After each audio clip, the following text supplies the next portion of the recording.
que tu brises enfin, terme pur de ma course. Ce soir, comme d'un cerf, la fuite vers la source ne cesse qu'il ne tombe au milieu des roseaux. Ma soif me vient abattre au bord même des eaux. Mais pour désaltérer cet amour curieuse, je ne troublerai pas l'onde mystérieuse. Nymphe, si vous m'aimez, il faut toujours dormir.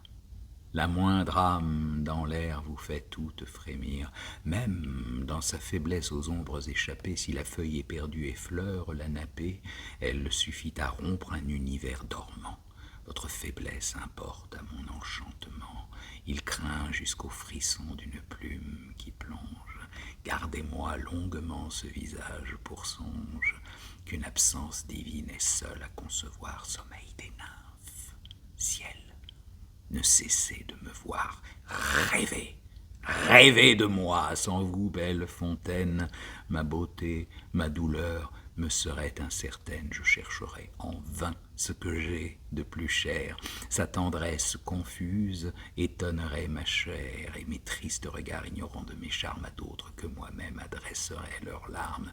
Vous attendiez peut-être un visage sans pleurs, vous calme, vous toujours de feuilles et de fleurs et de l'incorruptible altitude hantée, hein, nymphe. Mais dociles aux pentes enchantées qui me firent vers vous, d'invincibles chemins souffraient ce beau reflet des désordres humains.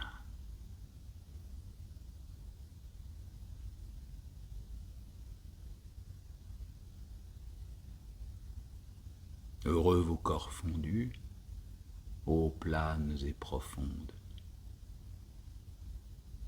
je suis seul.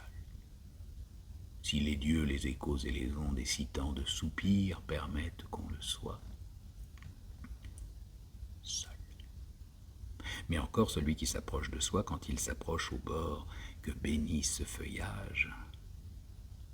Des cimes, l'air déjà cesse le pur pillage, la voix des sources change et me parle du soir. Un grand calme m'écoute où j'écoute l'espoir. J'entends l'herbe des nuits croître dans l'ombre sainte et la lune, perfide, élève son miroir jusque dans les secrets de la fontaine éteinte, jusque dans les secrets que je crains de savoir, jusque dans le repli de l'amour de soi-même. Rien ne peut échapper au silence du soir. La nuit vient sur ma chair lui souffler que je l'aime. Sa voix fraîche à mes vœux tremble de consentir. À peine dans la brise elle semble mentir, tant le frémissement de son temple tacite conspire au spacieux silence d'un tel site. Douceur de survivre à la force du jour, quand elle se retire enfin, rose d'amour encore un peu brûlante et lasse, mais comblée de tant de trésors tendrement accablés par de tels souvenirs qu'ils empourprent sa mort et qu'ils la font heureuse, agenouillée dans l'or, puis s'étendre, se fondre et perdre sa vendange et s'éteindre en un songe en qui le soir se change, qu'elle perd en soi-même, offre un si calme lieu. L'âme jusqu'à périr s'y penche pour un Dieu qu'elle demande à l'onde, onde déserte et digne sur son lustre du lys, effacement d'un cygne. À cette onde jamais ne burent les troupeaux, d'autres ici perdus trouveraient le repos, et dans la sombre terre un clair tombeau qui s'ouvre, mais ce n'est pas le calme, hélas, que j'y découvre.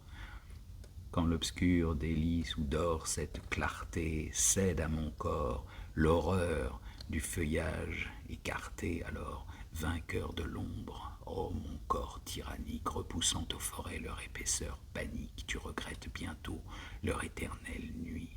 Pour l'inquiet Narcisse, il n'est ici qu'ennui, tout m'appelle et m'enchaîne à la chair lumineuse que m'oppose des eaux, la paix vertigineuse que je déplore ton éclat fatal et pur, si mollement de moi fontaine environnée, où puisèrent mes yeux dans un mortel azur, les yeux clairs et calmes de leur âme étonnée.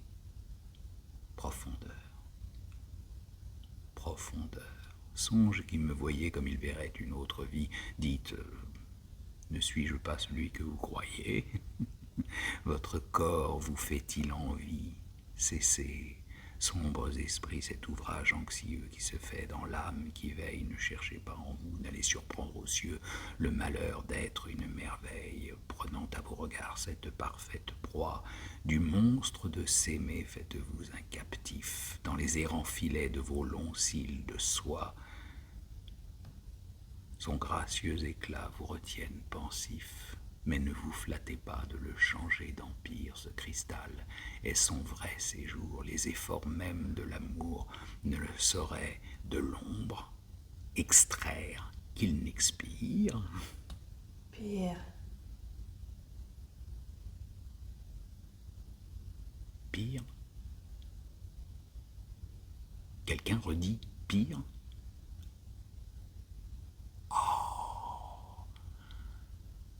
Moqueur? Écho lointaine et prompt à rendre son oracle. De son rire enchanté, le roc brise mon cœur et le silence, par miracle, cesse, parle, renaît sur la face des eaux. Pire? Pire destin, vous le dites, roseau qui reprîtes des vents ma plainte vagabonde, antre qui me rendait mon âme plus profonde, vous renflez de votre ombre, une voix qui se meurt, vous me le murmurez, ramure. Or, rumeur déchirante et docile au souffle sans figure, votre or léger s'agite et joue avec l'augure, tout se mêle de moi. Brute divinité, mes secrets dans les airs sonnent ébruités, le roc rit, l'arbre pleure, et par sa voix charmante, je ne puis qu'aussi eux que je ne me lamente d'appartenir sans force à d'éternels attraits. Hélas, entre les bras qui naissent des forêts, une tendre lueur d'heure ambiguë existe. Là, d'un reste du jour, se forme un fiancé, nu sur la place pâle où m'attire l'eau triste. Délicieux démon désirable et glacé. Te voici mon doux corps de lune et de rosée. Oh, forme obéissante à mes vœux opposés. Qu'ils sont beaux de mes bras les dons vastes et vains. Mes lentes mains dans l'or adorable se lassent d'appeler ce captif que les feuilles enlacent. Mon cœur jette aux échos l'éclat des noms divins, mais que ta bouche est belle en ce muet blasphème, oh semblable et pourtant plus parfait que moi-même. Éphémère immortel, si clair devant mes yeux, pâle membre de perles et ses cheveux soyeux. Faut-il qu'à peine aimé l'ombre les obscurcisse et que la nuit déjà nous divise, ô Narcisse, et glisse entre nous deux le ver qui coupe un fruit? Qu'as-tu? Ma plainte même est funeste, le bruit du souffle que j'enseigne à tes lèvres, mon double, sur la limpide lame a fait courir un trouble, tu trembles?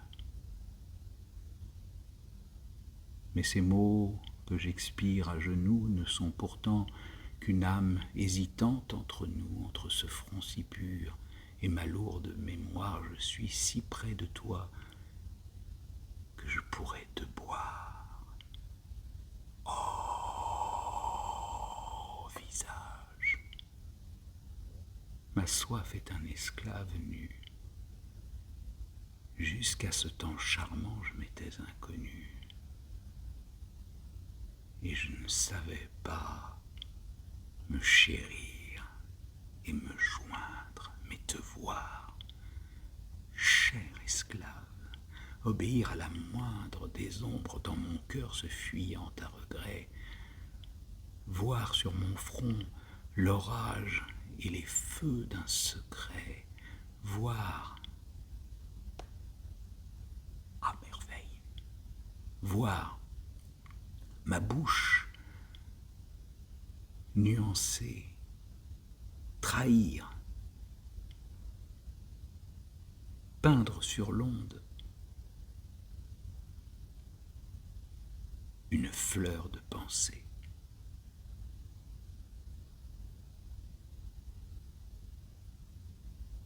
Et quels événements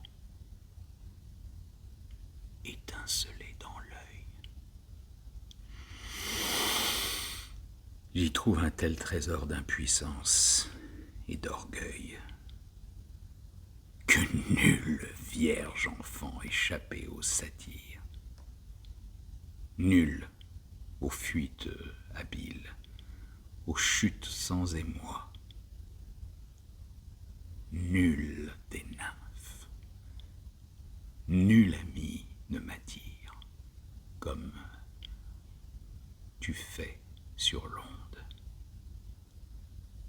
inépuisablement.